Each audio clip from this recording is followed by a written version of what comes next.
subscribe to Android Discovery Channel, and press the bell icon to watch the interesting and exciting technology video first. Meizu, the China-based smartphone maker, is gearing up to launch a smartwatch that was recently leaked. Now, the company has confirmed that the upcoming wearable device from the brand, named Meizu Smartwatch, will be made official in China on 31st May. The poster of the upcoming Meizu Smartwatch reveals a square-shaped dial for the device, which is in line with the previous leaks.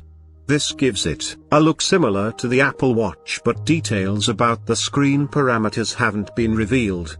From the leaks so far, it has been revealed that the Meizu Smartwatch will come running the Flyme operating system and will also allow users to download and install third-party applications on the device.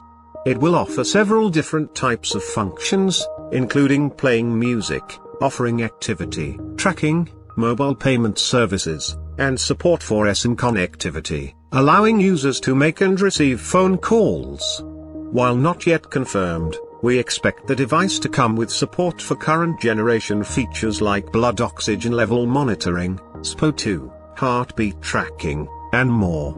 So far, the device's specifications are not yet known, but we expect the company to share more details in their coming days through teasers. To know more about this upcoming Meizu smartwatch, including the specifications, features, variants, pricing, and availability details, we will have to wait for the official launch in China in the coming days. Guys, I hope you liked my video. If you really liked this video, please subscribe to the channel and like and share the video. Thank you.